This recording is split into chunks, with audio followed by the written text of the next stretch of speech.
Bismillahirrahmanirrahim. Assalamualaikum warahmatullahi wabarakatuh.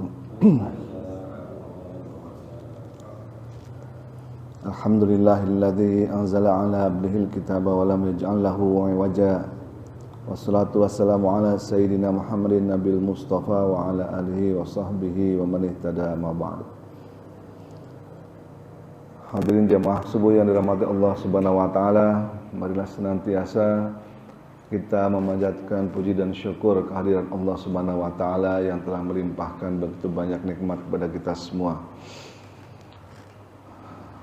Sehingga pada pagi ini kita masih bisa berkumpul di masjid yang mulia ini dalam rangka menunaikan salat subuh berjamaah. Kemudian insyaallah kita akan lanjutkan dengan ta'lim. Selawat dan salam semoga selalu tercurah kepada junjungan kita Nabi besar Muhammad sallallahu alaihi wasallam yang telah diutus ke dunia ini untuk menjadi suri tauladan bagi kita semua. Mudah-mudahan kita bisa mengikuti jejak langkahnya. Semoga di akhirat kelak kita diakui sebagai umatnya dan mendapatkan syafaatnya. Amin ya rabbal alamin. Baik, pertemuan di pagi ini kita insyaallah kita akan kembali melanjutkan belajar fikih. Kita sudah sampai ke bab rukun sholat. Jadi di pertemuan yang lalu kita sudah belajar bahwa rukun sholat itu ada 18, terbagi menjadi 4 kategori, itu rukun qalbi atau rukun hati yang isinya cuma satu, yaitu niat.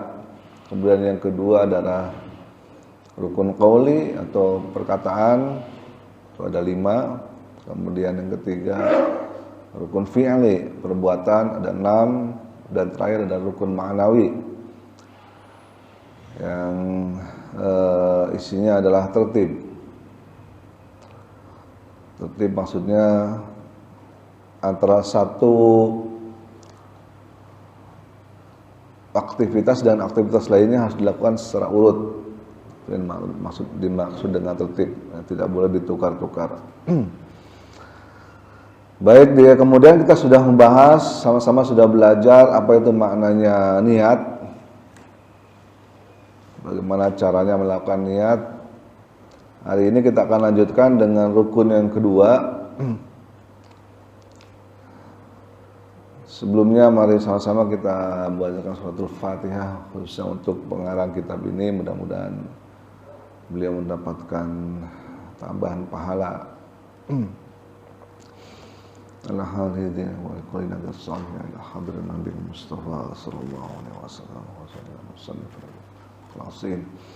Qulhum al-Fatihah.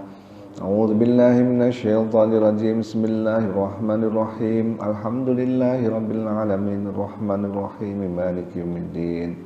Iyyaka na'budu wa iyyaka nasta'in. Ihdinas siratal mustaqim.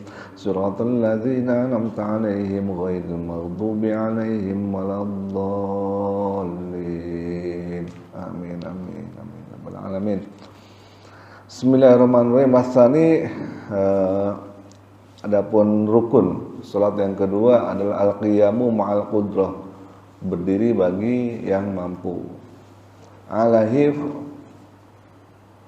fa'in ajaza 'anil qiyam, bagi si musalli atau orang yang salat, fa'in ajaza, jika dia keberatan, jika dia tidak mampu 'anil qiyami, untuk berdiri, qa'ada kaifasya, maka silahkan duduk sesuai dengan kemampuannya. Wa qu'uduhu muftarishan afdal, akan tetapi duduknya adalah muftarishan. Muftarishan itu duduk istiraf, ya.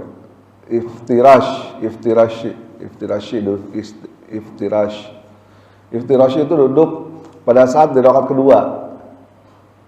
Rakaat kedua kan kita tahu kan duduknya seperti itu, karena duduk di dalam sholat itu ada 2, ada duduk iftirash, ada duduk tawaruk. Ada duduk tawaruk, ada duduk di tahiyat akhir. Kita sama-sama tahu caranya seperti apa. Nah, menurut kitab ini, kalau misalnya sholatnya sambil duduk, kalau bisa itu lebih afdal duduknya duduk iftirash, lebih afdal. Kalau tidak bisa ya nggak masalah. Misalnya duduknya di kursi atau duduknya bersila atau duduknya gimana, nggak masalah. Pokoknya semampunya. Karena mengapa semampunya? Ya ini di backup dengan sebetulnya dalil umum ya dari Rasulullah SAW yang mengatakan, jika aku perintahkan kalian untuk melakukan sesuatu, maka kerjakanlah semampu kalian. Dalil umumnya seperti itu. Itu dari Sahih diriwayatkan oleh Imam Bukhari. Ada dalil lain, ini diriwayatkan oleh Imam Bukhari juga di hadis nomor 1066. Sholli sholatlah qa'iman, dengan berdiri. Ini perintahnya. Fa ilam tastati', jika kalian tidak mampu berdiri, fa qa'idan, maka duduklah.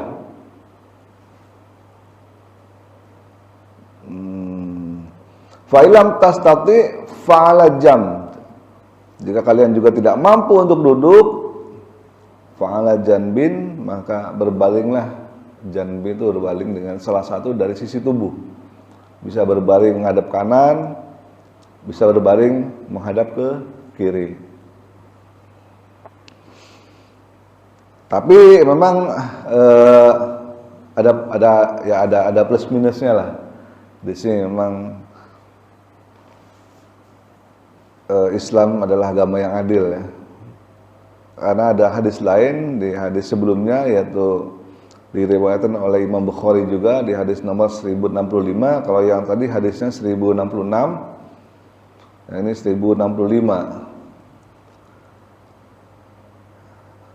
Disebutkan man sholat, barang siapa yang sholat qa'iman, dengan berdiri, fahuwa afdal, maka itu adalah yang paling utama. Jadi yang paling utama adalah kalau kita mampu berdiri, karena sesuai dengan apa yang diajarkan oleh Rasulullah SAW. Wa man shalla qa'idan, tapi barang siapa yang mampunya dengan cara duduk, nisfu ajr, pahalanya setengah aja. Al-qa'imi, dibandingkan orang-orang yang sholatnya dengan berdiri. Jadi kalau orang sholatnya duduk, pahalanya setengah dibandingkan orang yang sholatnya berdiri. Wa man sholat na'iman, barang siapa yang sholatnya dalam kondisi tidur atau berbaring, falahu nisfu ajrin, maka baginya setengahnya lagi dari orang yang al-qa'idi, yang duduk. Jadi pahalanya cuma dapat 1/4 dari orang yang berdiri. Jadi kalau orang berdiri itu pahalanya full, orang yang duduk pahalanya setengah dari orang yang berdiri, dan orang yang berbaring atau tiduran tadi pahala setengah dari orang yang duduk. Artinya dapat pahala 1/4-nya dibandingkan orang yang berdiri. Sebabnya sebisa mungkin ya sholat dilakukan dengan saya jangan cara berdiri, karena itulah yang paling afdal.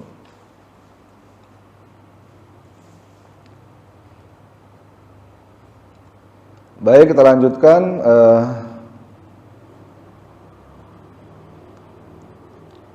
Wasal itu adapun yang ketiga, yaitu rukun salat yang ketiga, takbiratul ihram, yakni takbiratul ihram.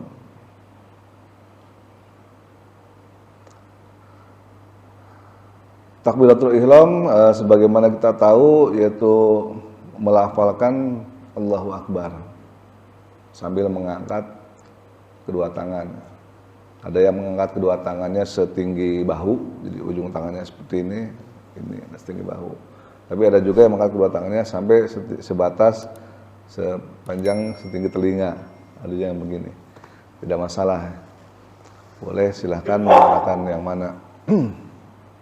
Yang pasti rukunnya adalah mengucapkan takbiratul ihram. Kenapa disebut dengan takbiratul ihram?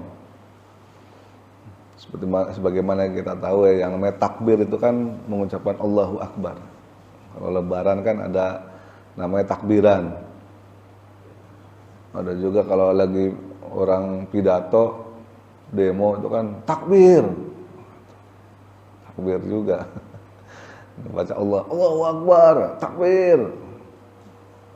Jangan takbir. Kenapa ada ihramnya?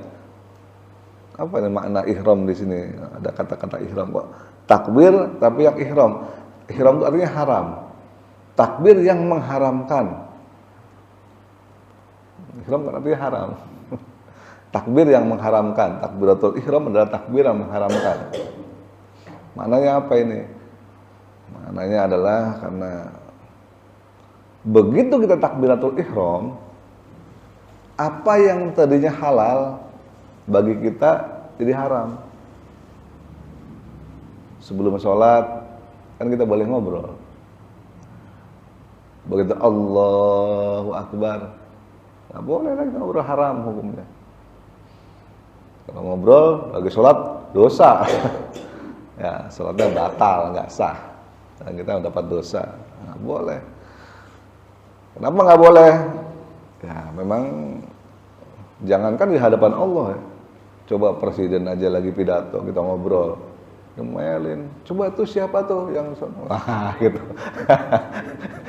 Ya kan? Coba tuh kalau ini di luar aja. Gitu kan. Ada begitu. Di hadapan manusia aja nggak berani kita ngobrol-ngobrol, apalagi di depan orang yang berpangkat tinggi, orang yang besar. Nggak berani kita ngobrol-ngobrol diam, semua mendengarkan dengan khidmat, dengan memperhatikan dengan baik. Masa iya di depan Allah Subhanahu wa taala kita ngobrol. Yang disebut dengan takbiratul ihram. Ini sesuatu yang takbir yang menyebabkan hal yang halal menjadi haram. Makanya disebut dengan takbiratul ihram. Sebelum takbir kita boleh makan, boleh minum. Tapi begitu Allahu Akbar nggak boleh makan, minum. Bagaimana Pak Ustaz kalau kita sholat Allahu Akbar ada yang nyelip di gigi? Mana tuh? Lidah kita gini-gini, tak, wah ada nih rasa kacang keluar.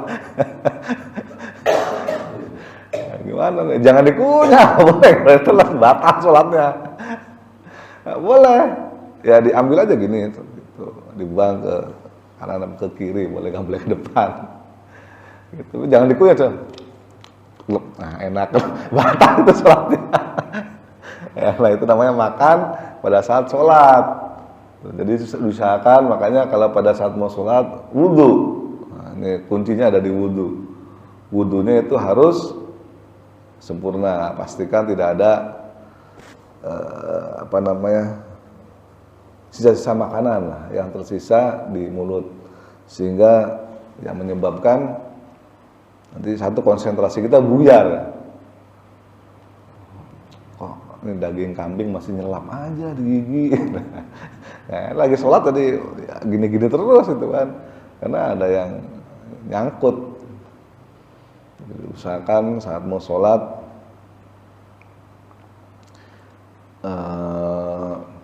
kita berwudu dengan sempurna. Karena ini ada hadisnya diriwayatkan oleh Imam Abu Dawud. Hadis nomor 61 atau diriwayatkan oleh Imam Tirmidzi juga, hadis nomor ketiga. Miftahus sholatit tahur. Dikatakan di sini bahwa kunci sholat itu adalah tahur. wudu, bersuci. Itu kuncinya sholat.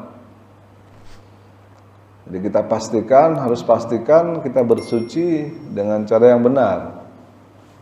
Kalau kita wudunya asal-asalan, wudunya tidak sempurna, ya itu nanti bisa jadi sholatnya nggak sah. Karena ada salah satu rukun wudu yang tertinggal. Masih ingat kan rukun wudu ada berapa?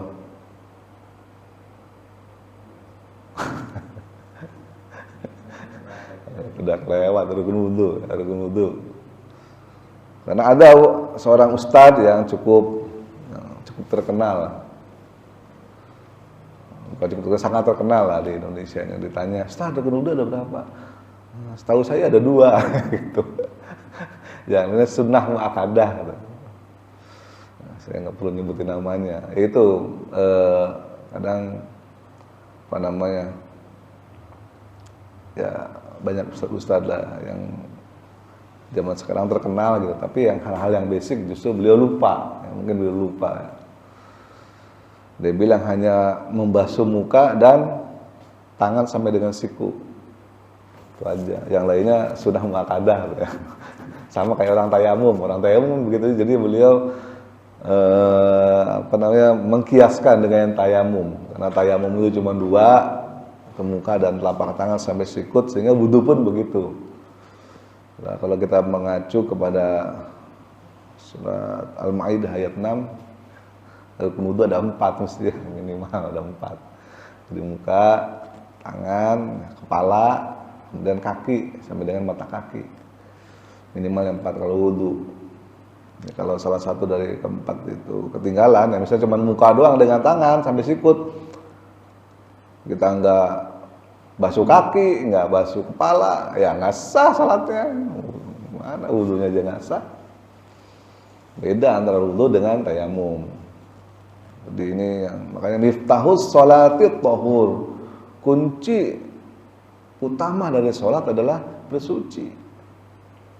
Kalau kita bisa bersuci sebelum melaksanakan sholat, bersuci dengan sempurna, ya insya Allah sholat kita bisa diterima dengan baik. Tapi kalau tidak sempurna, gimana? Kita tahu cara bersuci yang baik, tapi airnya mengandung najis misalnya. Masih ingat nggak nih pelajaran tentang air mutanajis? Mustamal, air yang 2 kula, kita bahas ya masa yang lalu. Penting kita ketahui, karena mungkin kita wudunya benar, tapi airnya digunakan air yang salah, yang tidak sesuai. Misalnya airnya mengandung najis, ya itu nggak sah juga sholatnya. Ya, para ulama begitu detail dan merinci bab mulai mengenai air, bagaimana macam-macam air, caranya air tohir, mutahhir, air mustamal, air macam-macam. Kenapa? Karena memang para ulama paham betul bahwa miftahus sholatut tahur. Kunci sholat adalah bersuci. Kemudian hadisnya berlanjut wa tahrimuhat takbir. Dan yang mengharamkannya adalah takbir. Takbir, makanya disebut takbiratul ihram. Takbir yang mengharamkan. Nah, ini berdasarkan hadis ini. Artinya mengharamkan apa? Mengharamkan dari segala perbuatan yang membatalkan sholat, baik ucapan maupun gerakan di luar sholat. Bahkan para ulama lebih merinci demi kehati-hatian. Kalau gatel aja gimana kalau gatel saat sholat? Kalau ya para ulama merinci. Jadi saat menggaruk ya nggak boleh menggaruk kayak orang sebelum sholat. Gatel, garuk. Ada yang begini, ada yang begini. Nah itu, saya lihat ada itu di kita nih. Sholat, cuma begini. Sholat. Itu sebenarnya batal sholatnya. Nah, karena para ulama merinci. Ya kan gerakan di luar saat sholat itu maksimum hanya boleh 3 kali. Itu pun gerakan yang tidak terlalu tidak terlalu ekstrim lah istilahnya. Gerakan yang memang tidak bisa dihindari, seperti garuk tadi gatal kan nggak bisa ditahan, mana gatal? Kalau gatal sini, gatal gini, ada ini lagi boleh, tapi nggak boleh. Maksudnya gerakannya terlalu kentara itu, untuk kehati-hatian para ulama, nggak boleh. Gatal kepala ya cuma kur, gini aja udah selesai. Maksudnya terlalu ekstrim kelihatan kentara itu, sebetulnya nggak boleh. Apalagi kalau sholat sambil main-mainin, ada tuh yang mainin jenggot, begini-gini. Sambil tahiyat biasanya tuh gini, begini-gini. Karena tahiyat lama misalnya. Dia udah selesai, imamnya masih baca tahiyat, ya, begini. Kadang-kadang dia rapi-rapiin rambutnya begini. Itu sebetulnya ya, nggak boleh itu membatalkan sholat. Karena begitu kita takbiratul ihram, apa yang tadinya halal menjadi haram. Ngobrol yang tadinya halal menjadi haram, makan yang tadinya halal jadi haram. Bahkan walaupun makan sisa-sisa makanan yang tersisa di dalam mulut, jangan sampai itu ditelan, dikunyah. Enak nih, ada sisa bumbu sate di ujung, dikunyah gitu kan, telan. Nah itu nggak boleh. Kemudian gerakan-gerakan juga garuk-garuk segala macam yang terlalu ekstrim. Kalau kita udah nggak bisa tahan, silahkan untuk menggaruk, tapi seperlunya, jangan terlalu ekstrim. Karena memang di backup oleh hadis yang umum tadi, Rasulullah, lakukanlah semampu kalian jika aku perintahkan. Itulah, itu dalilnya untuk backup itu. Kalau memang betul-betul sudah tidak mampu untuk menahan, ya sudah, silahkan. Wa tahliluhat taslim, dan yang tahliluha dan yang menghalalkannya adalah taslim, salam. Jadi begitu takbir semuanya jadi haram, yang halal jadi haram. Begitu taslim, salam, maka sebalikannya semua yang tadi itu dilarang, yang haram jadi halal, boleh. Assalamualaikum warahmatullahi. Dut, kentut, boleh nggak? Boleh, karena salam pertama adalah wajib, tapi salam yang kedua adalah sunnah. Jadi begitu assalamualaikum pertama ke kanan wajib, kita kentut, jangan salam yang kedua. Kalau salam yang kedua dilanjutkan, artinya sholat kita belum selesai. Kalau sholat kita belum selesai, kita kentut, batal sholatnya, masih ngulang wudu lagi. Tapi begitu salam pertama kita kentut, jangan dilanjutkan, kita langsung niat, oh sholatnya udah selesai. Jangan dilanjutkan dengan salam kedua. Artinya kita sudah meniatkan sholatnya udah selesai. Dan dengan salam pertama sudah cukup menutup sholat kita. Itu adalah, salam pertama adalah salam yang sifatnya wajib. Nah, salam kedua sifatnya sunnah. Jadi kalau yang wajib terpenuhi, kemudian kita batal, kentut misalnya, jangan dilanjutkan dengan salam yang kedua. Harus kita niatkan sudah berhenti, sholatnya sudah selesai, keluar dari sholat, itu sah. Tapi kalau setelah salam pertama kita kentut, kemudian kita lanjut dengan salam kedua, artinya kita meniat sholat belum selesai. Nah itu balik lagi ke bab niat. Kalau kita niat sholat belum selesai, sementara di dalam sholat kita kentut, ya batal sholatnya. Harus wudu lagi, ya mengulang lagi sholatnya. Seperti itu. Setelah salam boleh kentut, ya kan? Setelah salam boleh ngobrol nggak? Boleh, udah salam, udah batal gitu. Ya, mau kentut boleh, mau ngobrol boleh. Salaman boleh nggak? Boleh, orang udah batal sholatnya, udah salam. Jadi ya udah sholat, ya udah bebas aktivitasnya. Yang mau zikir, silahkan zikir, ya kan.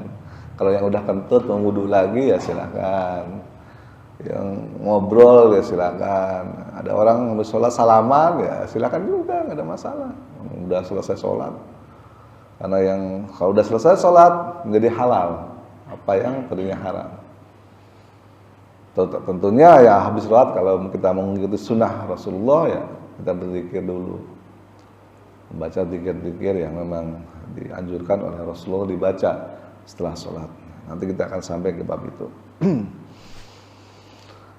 Jadi itu tadi miftahu sholatu tahur, kunci sholat adalah bersuci, wa tahrimuhat takbir, dan yang mengharamkannya adalah takbir, wa tahliluhat taslim, dan yang menghalalkannya adalah salam.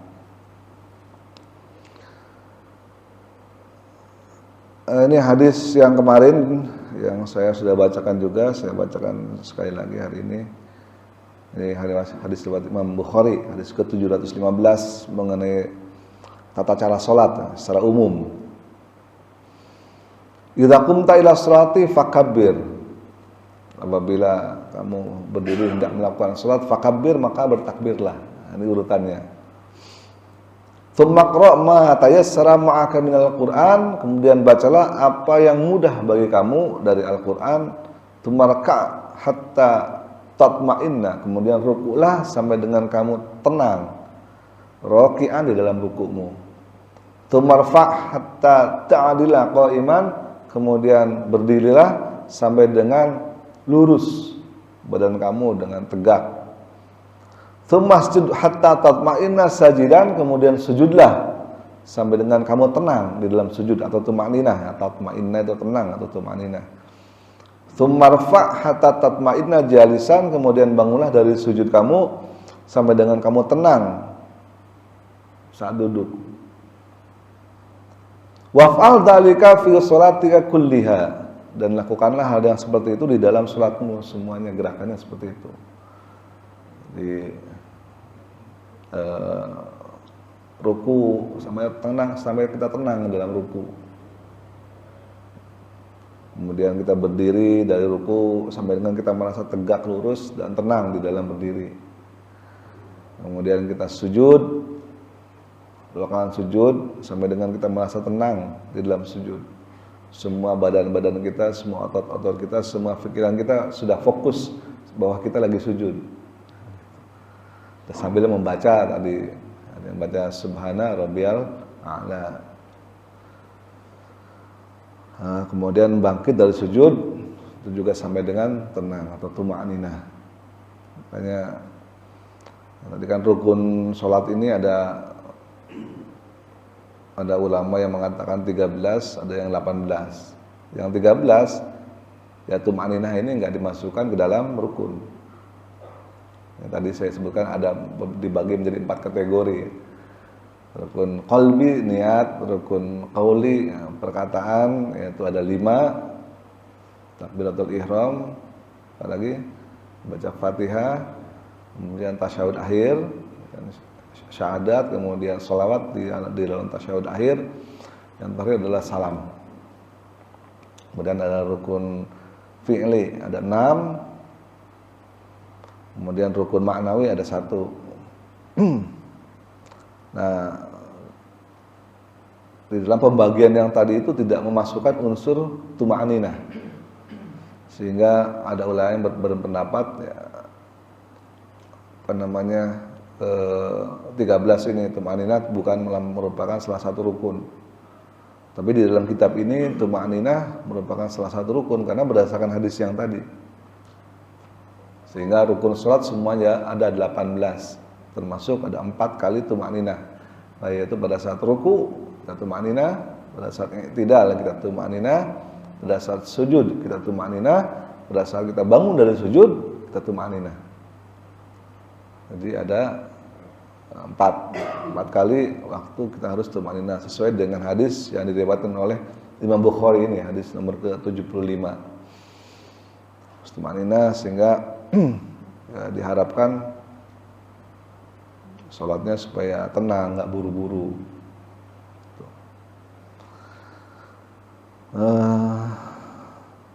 Baik, kita lanjutkan.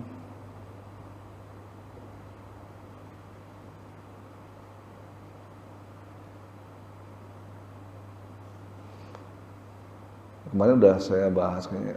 Membaca Allahu Akbar nih, Allahu Akbar.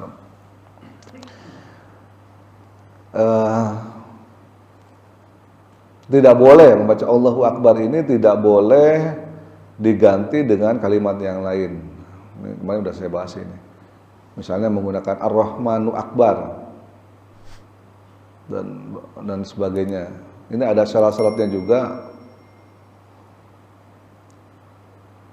Misalnya kita tidak boleh mengganti kalimat Allahu Akbar dengan maksudnya bacanya harus presisi. Nah, kalau bacanya tidak presisi maka dia akan mengubah arti.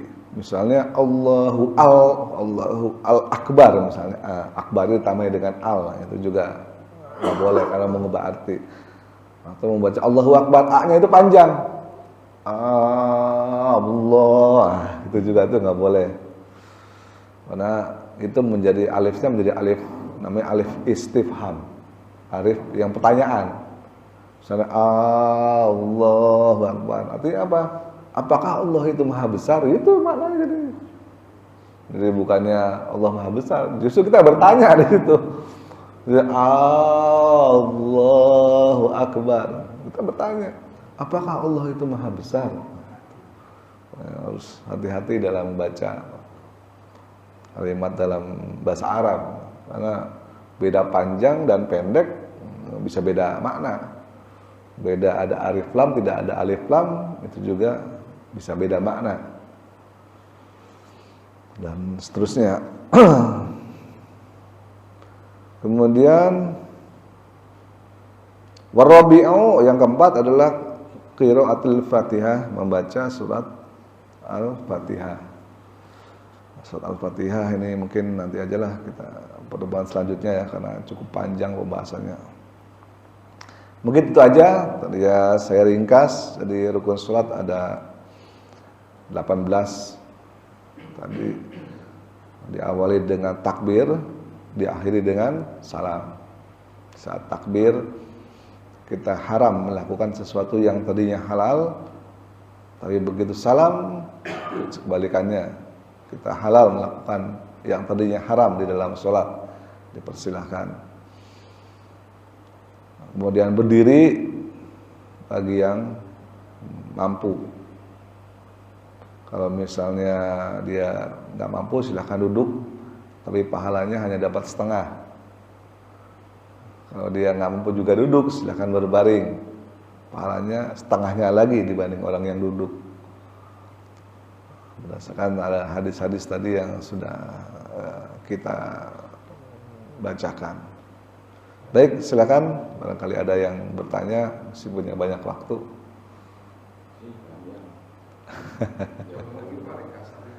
Gimana? Oh, rukun salat kan ada 18. Dan 18 terbagi menjadi 4 macam, 4 kategori. Pertama adalah rukun qalbi, hati. Qalbi itu hati, rukun qalbi. Rukun hati isinya cuma satu, yaitu niat. Dalam sholat itu kita harus berniat, dan niat itu tempatnya di dalam hati. Jadi kalau orang mengucapkan usolli fardhu subhi, misalnya niat dalam mulut, itu sebenarnya cuma penguat aja, menguatkan hati. Jadi bukan termasuk salah satu rukun. Dalam rangka menguatkan hati supaya benar niatnya itu tidak tercampur aduk dengan niat yang lain. Makanya dibaca usolli dalam rangka menguatkan hati. Rukun qalbi ya cuma satu, yaitu niat. Yang kedua adalah rukun namanya qauli, perkataan. Ya, ada kalimat-kalimat di dalam sholat yang harus dibaca, tidak boleh enggak, karena membatalkan sholat, nggak sah sholatnya kalau kelewat. Yang pertama adalah tadi apa? Takbiratul ihram, itu harus wajib. Kedua Al-Fatihah. Yang ketiga syahadat di dalam tasyahud akhir. Saat duduk tasyahud akhir nggak boleh kelewat tuh syahadat. Asyhadu an la ilaha illallah wa asyhadu anna Muhammadar Rasulullah. Kalau itu nggak dibaca, batal sholatnya, nggak sah. Tapi kalau dalam tasyahud awal boleh nggak dibaca. Bahkan tidak tasyahud awal pun boleh, karena tasyahud awal itu sunnah. Sholatnya tetap sah kalau tidak tasyahud awal. Tapi kalau tasyahud akhir itu rukun. Artinya membaca syahadat di dalam tasyahud akhir itu sifatnya rukun, sehingga kalau tidak dibaca batal salatnya, nggak sah. Kemudian yang kedua membaca selawat di tasyahud akhir. Jadi di dalam tasyahud akhir ini terkumpul dua bacaan yang rukun. Itu nyambung kan? Asyhadu an la ilaha illallah wa asyhadu anna Muhammadar Rasulullah. Allahumma shalli ala. Nah, terkumpul itu dua-duanya rukun. Tasyahudnya rukun, salawatnya rukun. Jadi kalau membaca tasyahud aja tidak membaca salawat, nggak sah salatnya. Asyhadu an la ilaha illallah wa asyhadu anna Muhammadar Rasulullah misalnya. Aku tadi langsung assalamualaikum, wah itu nggak sah salatnya. Minimalnya tadi tasyahud dan nggak baca tahiyat nggak masalah. At-tahiyatul mubarakatuh sholawatut thayyibatul ilah itu nggak masalah, nggak dibaca nggak masalah, itu bukan rukun. Nah, begitu duduk akhir misalnya karena buru-buru nahan kentut udah nggak tahan, langsung aja baca asyhadu an la ilaha illallah asyhadu anna Muhammadar Rasulullah Allahumma sholli ala Muhammad wa ala sayyidina Muhammad. Udah cukup tuh, Allahumma sholli ala sayyidina Muhammad wa ala sayyidina Muhammad, udah cukup, nggak usah panjang-panjang. Kama sholli ta'ala itu nggak perlu. Cukup salat Nabi aja, ala alis. Enggak, habis itu assalamualaikum, waalaikumsalam, kentut boleh. Kalau nggak tahan misalnya. Jadi kita ambil yang rukun-rukunnya aja. Kalau misalnya kepepet atau kita sholat sunnah, wah nggak dapat nih, tinggal 1,5 menit. Nah, atau tinggal 2 menit waktu qomat. Waktu qomat tinggal 2 menit misalnya. Gimana caranya? Ambil yang rukun-rukunnya aja. Boleh. Karena saya lihat 2 menit cukup. Karena 1 menit, 1 rakaat itu bisa. Kalau kita ambil rukun-rukunnya aja, baca Al-Fatihahnya doang, nggak usah suratnya. Dan seterusnya bisa. Kemudian salam. Ada 5 tuh. Ya kan, takbiratul ihram, Al-Fatihah, syahadat, sholawat dan salam. Kemudian ada rukun fi'li, rukun yang dilakukan atau perbuatan. Apa aja? Berdiri bagi yang mampu, ya kan? Terus ruku, berdiri, ruku, terus tidak dulu, tidak, terus sujud, terus yang kelima apa? Tahiyat akhir itu wajib. Masa bacaannya wajib, duduknya enggak, gimana? Jadi dalam tahiyat akhir itu terkumpul 3 rukun. 1 rukun fi'li, ada 2 rukun qauli.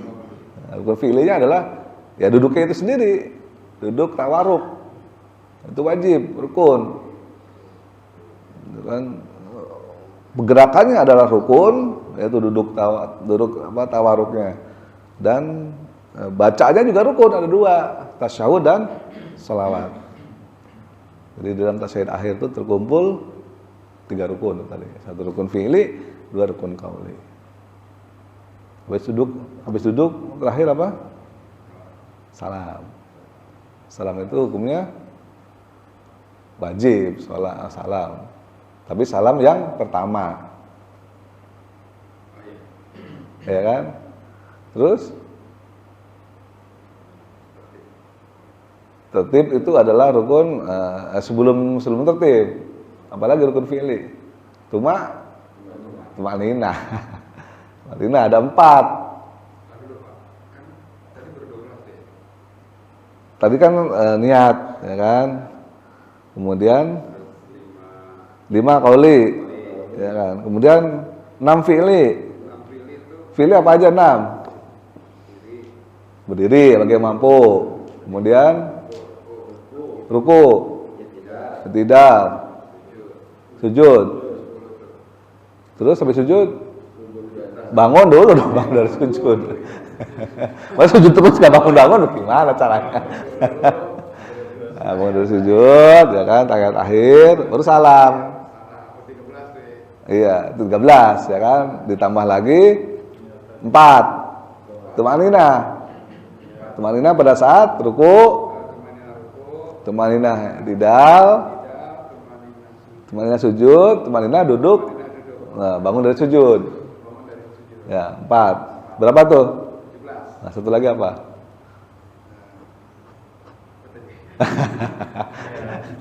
Ya, niat keluar dari sholat itu masukkan juga di sini kitab ini. Jadi begitu kita salam kita niat batal sholatnya. Terus diniatkan juga, gitu pendapatnya di sini. Saat kita mau sholat, kita niat mau sholat. Saat kita selesai sholat, kita niat keluar dari sholat, batal. Kan namanya niat, harus diniatkan. Jangan niat terus dalam sholat, terus diniatkan kita udah selesai sholat. Ya di dalam hati aja, nggak perlu niat ini. Jadi masukkan ke dalam rukun. Sehingga 18.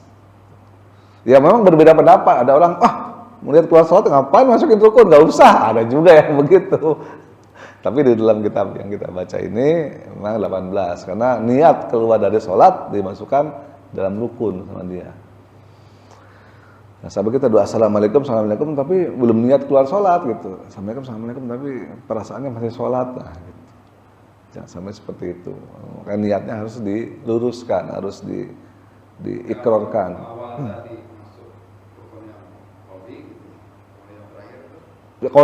Kolbi juga sama niat, terus dimasukkan gitu. Berarti 2 dia. Iya dalam hati. Iya tapi itu pendapat, maksudnya nggak dilaksanakan nggak ada masalah. Karena niat itu kan dalam hati, perlu terlalu ini. Kalau duduk inspirasi sama atau itu kan kalau yang sholat 3 rakaat sama 4 itu masih dapat ya antara inspirasi sama tawaruk. Tapi kalau yang 2 rakaat subuh Cuma tawaruk aja. Tawaruk. Nah antara yang ini kan mungkin ini khilafiyah ya gitu ya. Ada yang tawaruk, ada yang inspirasi. Itu gimana? Oh kalau posisi duduknya, maksudnya kalau posisi duduknya sih bebas nggak ada masalah. Cuman ya memang disunahkan ya kalau tawaruk ya tawaruk, kakinya masuk kayak gini nih, ini masuk ke sini, kaki kirinya masuk, kaki kanan begini. Itu namanya duduk tawaruk ya. Sunahnya seperti itu, sunahkan. Tapi kalau nggak seperti itu, nggak masalah juga, boleh-boleh aja. Yang penting adalah ya duduknya itu. Di tahiyat akhir istilahnya, sampai tahiyat akhir ya sampai duduk posisi seperti itu. Tapi yang lebih sunnah, yang lebih afdol, yang disunahkan ya mengikuti ya tata cara Rasulullah. Seperti itu. Ada orang yang nggak mampu duduknya seperti ini, ya boleh duduk. Misalnya di rakaat terakhir, tapi duduknya iftirashi, boleh nggak? Ya boleh, nggak masalah. Kalau memang dia nggak mampu seperti ini karena mungkin badannya gendut atau ada sakit di lututnya dan sebagainya sehingga dia kesulitan untuk duduk tawaruk, ya pakai iftirashi boleh, itu nggak masalah. Ya khilafi aja. Makanya kata Rasulullah kan ya lakukanlah semampu kalian jika aku perintahkan. Hadis umumnya gitu, kalau nggak mampu yang gimana? Yang besarnya itu.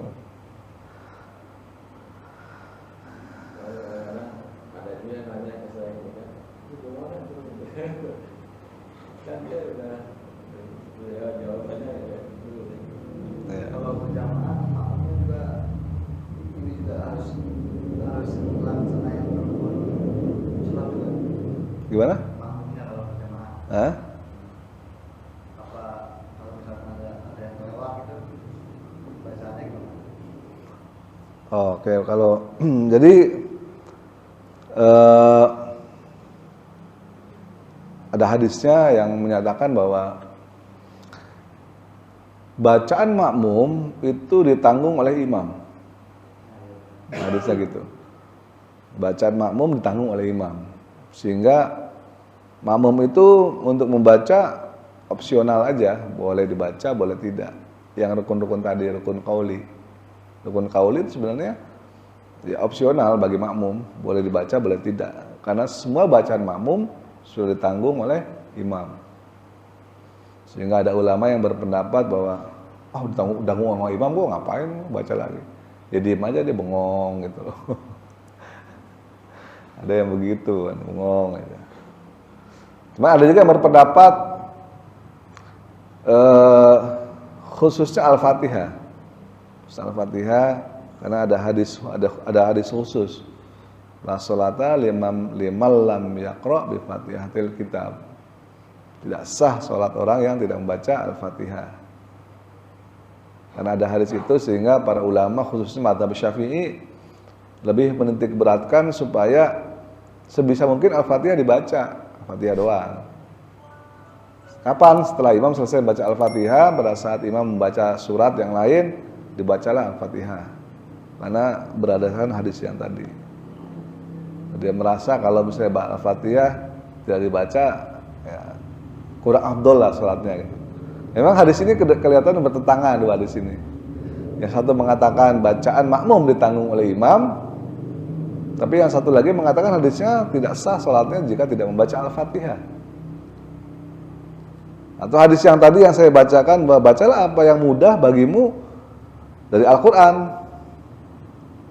Tadi hadis Bukhari nomor 715 yang tadi kan. Tsumma qra' ma tayassara ma'aka minal Qur'an, maka bacalah apa yang mudah bagimu dari Al-Qur'an. Ini perintahnya kan seperti ini. Sehingga ya para ulama dalam memaknai hadis-hadis tersebut berbeda pendapat. Ada yang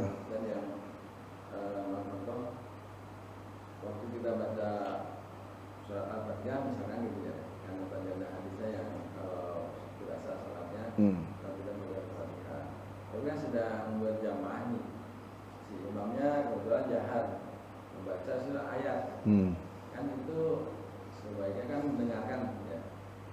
Itu berbeda pendapat. Ada yang sebaiknya mendengarkan, ada yang sebaiknya membaca Al-Fatihah. Terus ada yang menyarankan mengikuti imam. Jadi misalkan imamnya baca Alhamdulillahirabbil alamin, begitu selesai ayat terayat gitu. Itu makanya beda-beda pendapatnya. Karena ada yang mengatakan itu gimana? Maksudnya boleh juga gitu ya? Terserah itu. Ya boleh, terserah. Terus terangnya saya begitu. Boleh, nggak ada masalah. Ayat terakhir Iya. itu dengan untuk imam baca ayat, kita konsentrasi mendengarkan.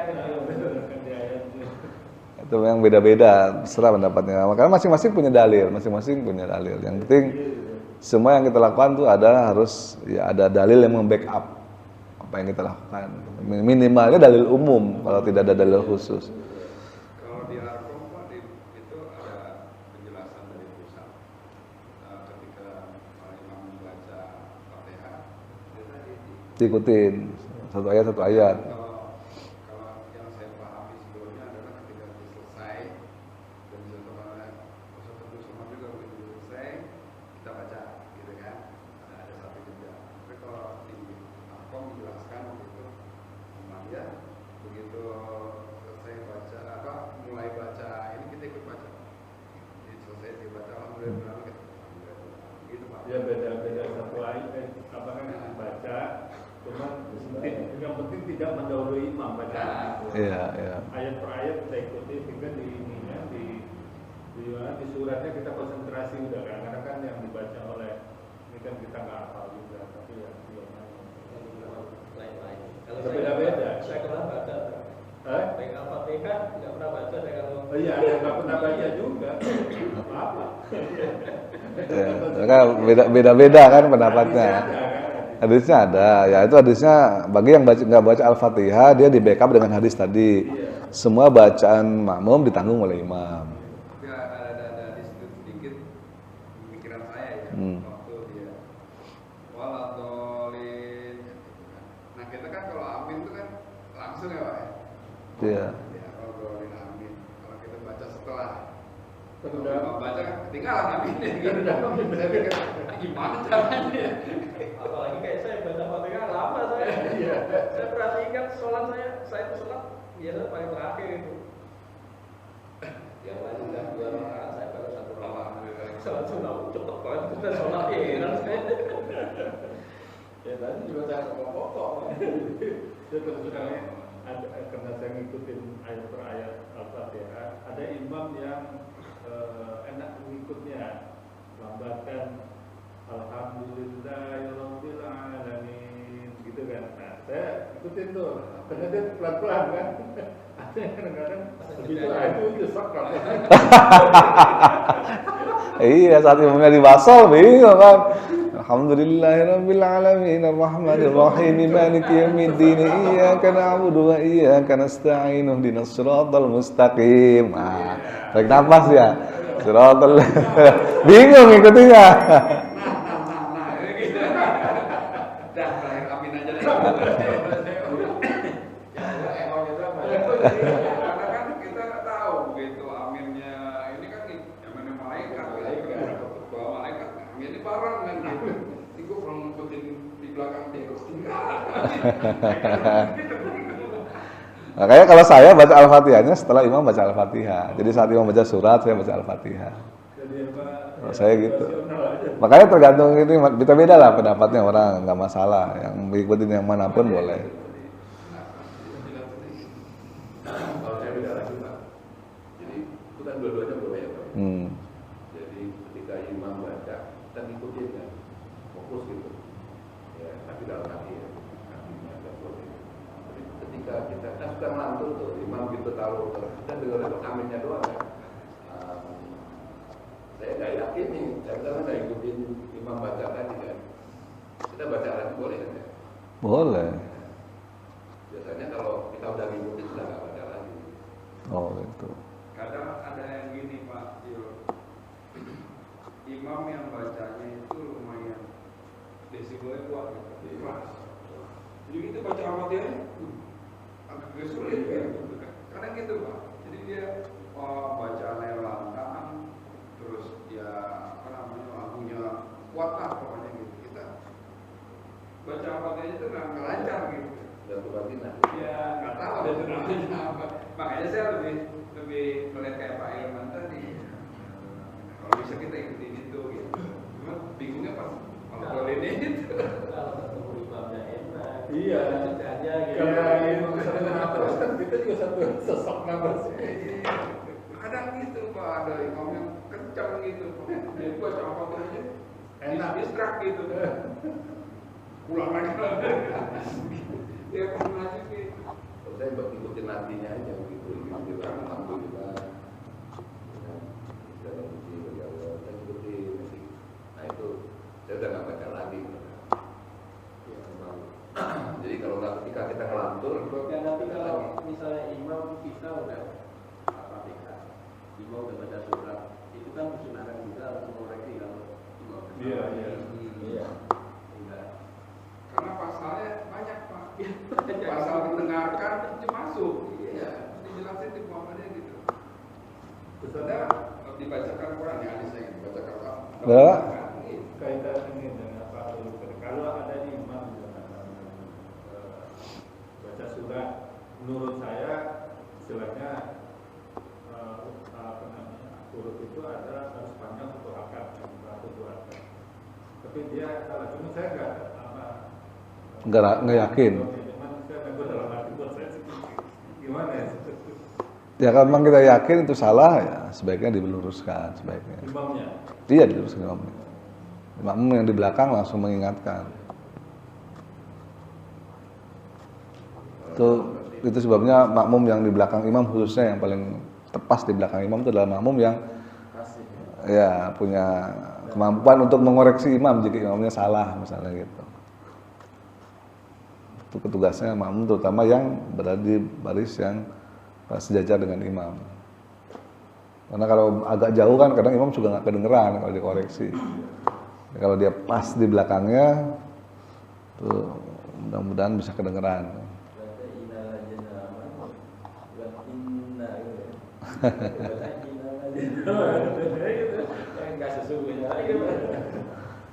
Sama kayak ila sama illa ada juga tuh nggak pakai tasydid. Itu kan udah beda makna. Kalau ila itu ke, kalau illa kecuali illal ladzina amanu misalnya gitu kan. Ada orang yang baca illal ladzina amanu kepada orang-orang yang beriman, harusnya kan kecuali orang-orang yang beriman dan beramal soleh misalnya di surat Al-Asr itu kan illal ladzina amanu wa amilus solihati wa tawassaw bil haqqi itu bacanya illa pakai tasydid. Ya? Kenapa? Buat ini sama itu Al-Asr kan hampir sama. Iya, betul. Saya sering itu. Baca ini larinya. Kalinya ke al-asri. Ya. Illal ladzina amanu falahum ajrun. Oh, sini ya ghairu mamnun. Nah, itu. Harusnya illal ladzina amanu wa amilus sholihat. Ada juga yang baca, yang saya lihat ada imam di sini ya, imam kita lah, saya udah pernah tegur juga. Baca fa'alhamaha, harusnya fa'alhamaha itu pakai ha besar. Dia bacanya fa'alhamaha, ha kecil dan ha besar digabung. Itu salah, secara makna jadi berbeda. Harusnya kan fa'alhamaha fujuroha wa taqwaha. Dia bacanya fa'alhamaha. Kalau saya mah kedengeran kopinya, salah bacanya. Saya tegur, sensitif.